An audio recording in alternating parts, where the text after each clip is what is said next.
গতকাল আপনার গত 21শে মে আপনার একটা প্রধানমন্ত্রী এবং আনসার বিডিপি ডিজি এবং সেনাবাহিনীর প্রধান তিনজনের কথোপকথনের একটা ভিডিও অনেকেই দেখছেন, এটা ভাইরাল হয়েছে সোশ্যাল মিডিয়াতে। ওটা বক্তব্যটা ছিল মাঝখান থেকে একজন এনজিও কর্মী, তার পোশাক আশাক চেহারা স্রোতে মনে হচ্ছে সে আসলে বাংলাদেশি নয়। এটা আমি কোন দেশে সেটা মন্তব্য করতে রাজি নই। এটা সোশ্যাল মিডিয়া থেকে আপনার সংগ্রহ করে হয়তো তাকে ইন্টারভিউ করে তারপর সেটা নিশ্চিত করা যেতে পারে।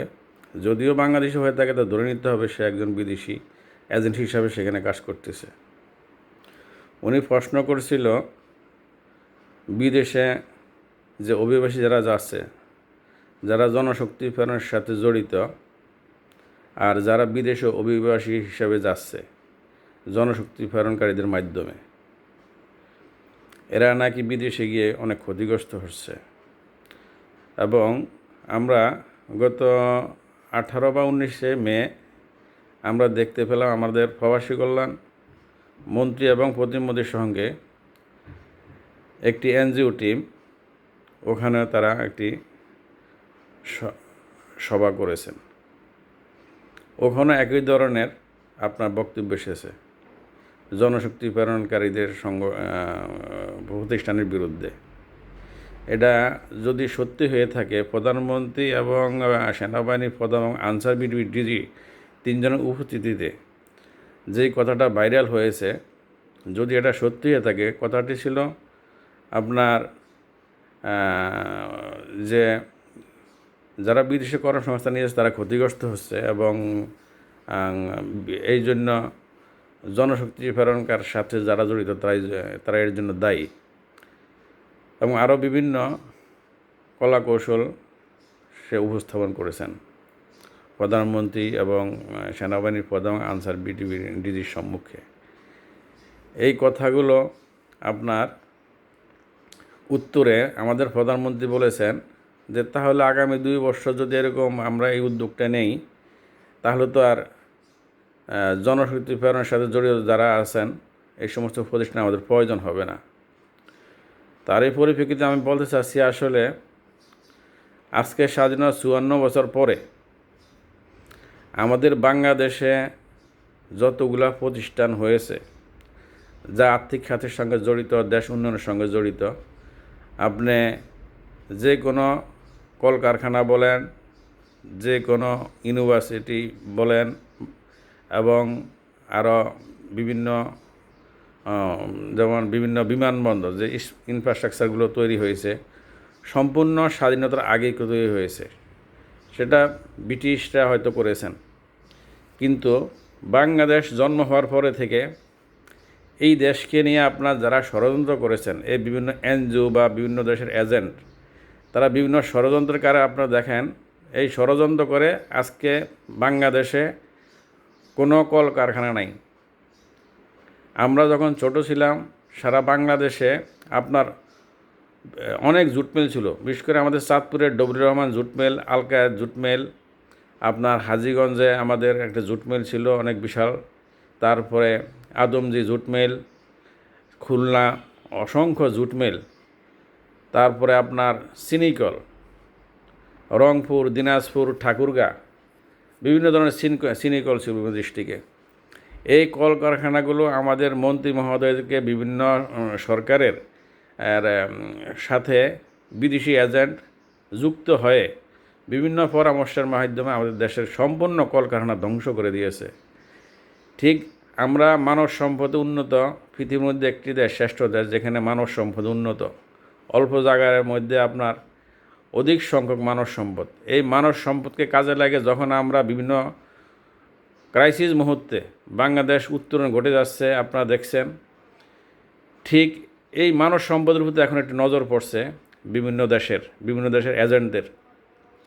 তারা বিভিন্ন দেশ থেকে এজেন্ট নিয়ে করে আমাদের বিভিন্ন সরকারকে বিভিন্নভাবে বুঝিয়ে আমাদের মানব সম্পদ ধ্বংস করার জন্য বিভিন্ন ধরনের পরিকল্পনা হাতে নিয়েছেন, যা আমরা ইন্টিরিয়াম গভর্নমেন্ট আসার পর ইউনূস সরকার একটি এনজিও মার্কা সরকার ছিল।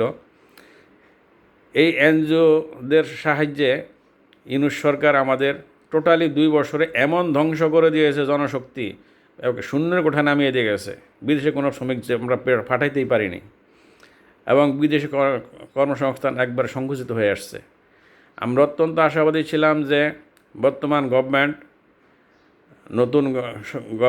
নতুনভাবে এসছে, আপনার 18 কোটি মানুষের সমর্থন নিয়ে আমরা এসে যখন সরকার গঠন করলো, আমরা দেখতে পাচ্ছি গত 2 মাস যাবৎ সরকারি দল বিরোধী দল অত্যন্ত সৌন্দর্য এবং সৌহার্দ্যপূর্ণভাবে আমাদের একটি সংসদ অধিবেশন উপহার দিয়েছেন 1 মাস 25 দিনের। জাতি খুব আশাবাদী ছিল, কিন্তু আমরা হঠাৎ গত 15 থেকে 20 দিন থেকে আমরা দেখতেছি জনশক্তি প্রেরণের উপর যে ধরনের কালো থাবা এসে চেপে ধরেছে আমাদের সরকারকে, আমাদের মন্ত্রণালয়দেরকে। আমার মনে হচ্ছে দেশকে আর্থিকভাবে অর্থনৈতিকভাবে পঙ্গু করার জন্য ষড়যন্ত্র লিপ্ত রয়েছে। তা আমি বলবো বর্তমান সরকারকে, আপনাদেরকে যারা এই ধরনের বিভিন্ন মাথা মগজ ধোলাই করার জন্য, যে সব জিনিস সরকারিভাবে প্রতিষ্ঠা করার জন্য, কিছু জিনিস আছে আপনার সরকারি প্রতিষ্ঠা করার জন্য আপনাকে মাথায় বিভিন্নভাবে মগজ ধোলাই করতেছে, আবার কিছু জিনিস আছে প্রাইভেটভাবে করার জন্য মাথা মগজ ধোলাই করতেছে। এই বিভিন্নভাবে আপনাকে ধ্বংস করে দেওয়ার জন্য, দেশকে ধ্বংস করার জন্য এরা বিভিন্ন ষড়যন্ত্র লিপ্ত আছে। তা আমি বলবো বিশেষ করে আপনি এই বাংলাদেশে বিভিন্ন জায়গায় যারা বিভিন্ন সংস্থার সাথে জড়িত আছে, বিভিন্ন প্রতিষ্ঠানের সাথে জড়িত আছে, দেশকে উন্নয়নের জন্য সংগ্রাম করে যাচ্ছে, এই সমস্ত স্টেক হোল্ডারের সাথে আপনি বসুন, কথা বলুন, বিভিন্ন ব্যবসা প্রতিষ্ঠানের সাথে, মালিকদের সাথে আপনি কথা বলুন, বসুন, এদের অভিজ্ঞতা কাজে লাগিয়ে আপনি দেশকে এগিয়ে নেওয়ার জন্য পরিকল্পনা করুন। তা না হলে এই দেশ একদিন দেখবেন যেমন মেধাশূন্য হয়ে যাচ্ছে, তেমনি আর্থিকভাবে এই দেশ ধ্বংস হয়ে যাবে। এই দেশের স্বাধীনতা সার্বভৌমত্ব টিকিয়ে রাখা আপনার জন্য চ্যালেঞ্জ হয়ে যাবে।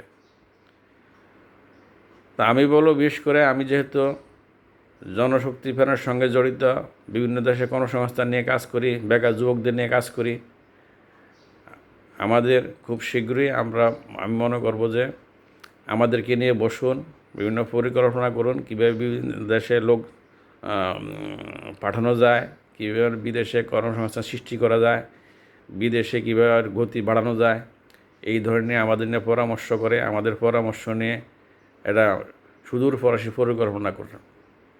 এই জন্য আমি অনুরোধ করব, আপনি আমার মন্ত্রণালয়দেরকে নির্দেশ দিবেন। প্রধানমন্ত্রী হিসাবে জনাব তারেক রহমানের প্রতি আমার অনুরোধ, আপনি আমাদের মন্ত্রণালয়কে নির্দেশ দেন যাতে বিভিন্ন ধরনের এনজিওদের নিয়ে মিটিং না করে, যারা জনশক্তি প্রেরণ নিয়ে কাজ করে তাদেরকে নিয়ে সভা সমিতি করে, তাদের পরামর্শ নিয়ে কীভাবে বিদেশে ব্যাপকভাবে কর্মসংস্থান সৃষ্টি করা যায়, সেই ধরনের মত বিনিময় করে বিদেশের শ্রমিক প্রেরণকে গতিশীল করার জন্য আপনার নির্দেশনা কামনা করছি।